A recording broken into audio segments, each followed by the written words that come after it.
Good morning. Good morning. How are you? I'm great. How are you doing? Amazing. It's Tuesday. It's Tuesday. My least favorite Situational day. Tuesday. Yeah. Whose favorite day? My least favorite day. But you know what? What would make your day better? This. Wonderful.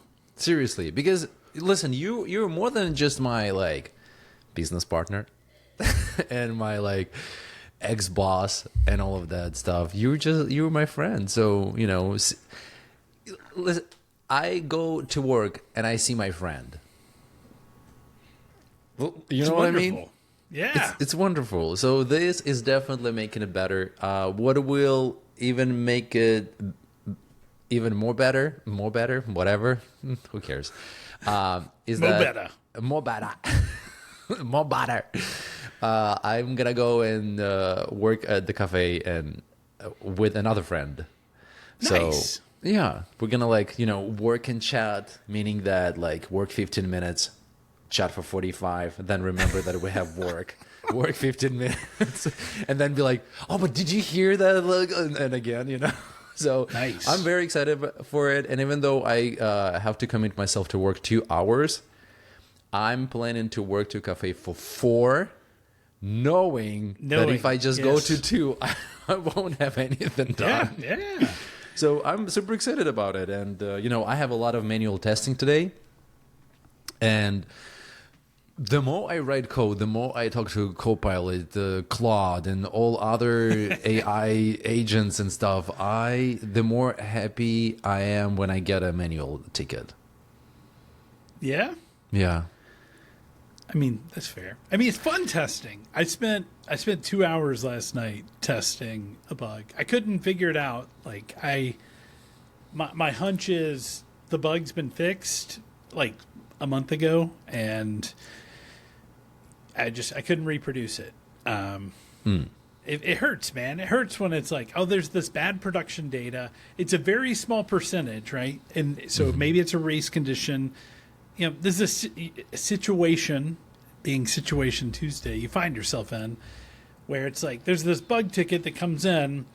The dev is asking for help to reproduce the bug so he can actually fix it, because it's is it a bug? Is it a data issue? Did somebody run an update script in production and break the? I don't know. Maybe a previous code path allowed this, but it leaves you with questions, right? What do you do in that situation? You have a bug you can't reproduce. What do you do? I try for a reasonable period of time, and then I leave a comment with my regrets. With your regrets? With my regrets that, you. Listen, I am genuinely sorry that I couldn't reproduce it. I've tried this many times with this data set or something. Yeah. I just can't reproduce it. I used to get very upset, and I would get this feeling of feeling down, and maybe even go hard on myself and be like, oh, come on. I would take it personally when I was a young QA. I would take it personally and actually be genuinely upset about it. Now, after years of therapy, and years of testing non-reproducible bugs or issues, right? I'm listen, I've tried this. Here's my video of doing it at my machine, maybe different browser, maybe something else. Done. Sorry. Let me know. Maybe if there's a way to write automation, and maybe that will catch somehow, eventually, or mutation testing. That's a term where you basically have this test run, but it mutates every single run, so it tests different paths. Yeah. Or I remember, I think at our previous company there was an issue which was not reproducible, but it would happen sometimes. So what I did, I just started, and I know it's kind of dirty, but who cares? It was my baby. I could do whatever I want there. I started console logging every single run, and then eventually we tracked down what was going on. What happened? Yeah. That's my thing. It's if something happened in production, it needs to be observable enough for me to go see the network request to see, did we actually send the right data there, or is it somewhere different, right? Because if we actually sent the right data, I know it's probably not the application that we need to look at, because like the request that got sent was generated properly, so maybe there's some after script, but I spent a lot of time, it was a black box, right? I've got this application. What's nice about the app that I was testing is like there was all the JavaScript was not minified, and like I could go pull out the HTML and read the code and see the functions, and Okay. so I actually took that and actually downloaded the HTML. I dropped it in a brand new context. I dropped it in a folder. I opened Claude there, and I started having a conversation and started asking, like, analyze the JavaScript. Is anything that would cause, because like the issue is weird. It was like there's a final step that if any of the previous steps get changed, the final step gets unchecked. And the issue was like something stayed checked, but then was still in like a completed status versus like reverting to an incomplete status.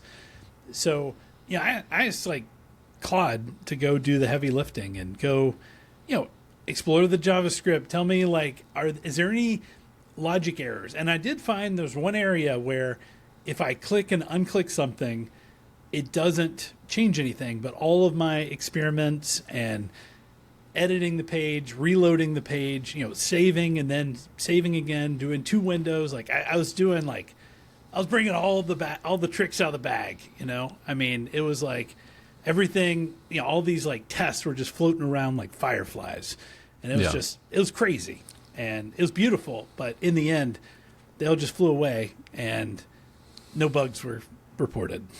Yeah. Have you tried my favorite, go to sleep and try to come back in the morning? No.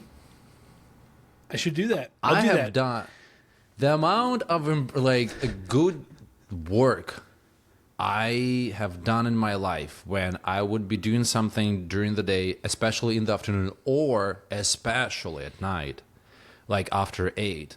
I would be testing or writing automation or something, and I would get stuck or like just, the I've tried everything, and then you go to sleep, and then you open laptop, and within 2 minutes, so many times it was like this. I mean, your brain within said 2 time to minutes, think you're about like, it. Yeah. like that. So try this. Maybe, maybe it will work. But the flakiness is also a problem in this case when it's like, it happens and it doesn't. Yeah. I just had a conversation with the quality engineer where I was like, hey, there's a test failing on your end. Can you please take a look? And he was like, well, it's flaky. And I'm like, well, I don't care. Like, do you know me? Yeah, you got to ask the question, though. Is it the test that's flaky? Is it the application that's flaky? Application. So, or the infrastructure that's flaky? So apparently there's something is going on a specific step when application is like freezes or slows down and stuff. But what I said, okay, so if you as a tester are aware of this situation, that it happens specifically on this test, on this step, like every 12th to 18th time. So every 12th or 18th, I see the red automation, and the person who checks automation in the morning, I get triggered by seeing red like a bull, that's it. I'm enraged immediately, like all that. So I encouraged him, if you're 100% sure that it's flaky, then maybe around that step, work around it where, okay, if this doesn't happen, if I don't catch it. Yeah, try catch. Can you just catch it and all of that stuff? So I hope she will. Well, I mean, that's a hard one, though. Like, how much do you push back to say, well, the test is actually not flaky, it's the application. But then you have to dive in, like, is it the application code that has a race condition somewhere? Or are we just running in a really low-powered test environment? Because, this thing is not utilized like production is. Like, why does it need all the RAM and CPU power that, like, it's not valuable enough to kind of invest the resources. But right. I mean, digging down to what is the root cause, I think is important. But it's also important, like, if you're in that situation, it's like push back on the devs and say, hey, devs, like, this thing is happening. I'm pretty sure it's in this application code. Maybe go see if you can understand, grok the code and understand like where that's happening in the process, and submit a pull request. Let's get crazy. Yeah. I mean, it varies to situation. Of course, if you are working on an application where, I don't know, you create humans and you populate a planet, Earth, and what's happening right now? And like in the data, I mean, like, post users and stuff. Like and faker you data. know that the planet cannot feed 75 trillions of, humans. Of course, like, I mean, there is no way to even dig into application and see why, because it's unreasonable. But yeah, I think in that case, which today happened in the morning, and what you're saying, I think it's pretty reasonable to go and ask why on this step specifically application slows down or just goes into weird mode. Yeah, I agree. Yeah. So yeah, what are you going to be doing today? Today I've already given a training, QA deep dive, and I'm going to be doing a bunch of onboarding stuff. So I am still doing some client work at night. So, your wake up in the morning thing for me, like, it'll either have to be I wake up really early in the morning, or I take a look later this evening. Once my brain's had 24 hours to think about it. So yeah. I addressed your comments on your PR. Your PR. On my PR, yeah. One was environment issue. It just was happening yesterday. It's fixed, and another one, it was an unexpected change, and so yeah. But I didn't see a PR. They changed it. They changed it after I opened the PR. So I understand. Yeah. And we will have I'll have a conversation today with them in 4 hours about why we change stuff without letting QA know. Yeah. Because is there a ticket? Probably not. No, I'm confused because yesterday I had to fight to get my spot in a design review meeting. And it's API calls, like your specialty. Like you love API specs. Yes. Like send them. Yes. Let them loose. Yes. Like a rabid bull. They hate me. People called me yesterday a mean teacher. The teacher who really cares about the kids and really want them to succeed, but at the same time they're like being super mean, like emotionless and stuff. I took it as a compliment. I was like, when I look back at my fondest memory in high school, well, there were two. One was like our physics teacher that let us shoot a potato gun across the football field. That was a fun one. But the second one was my English teacher.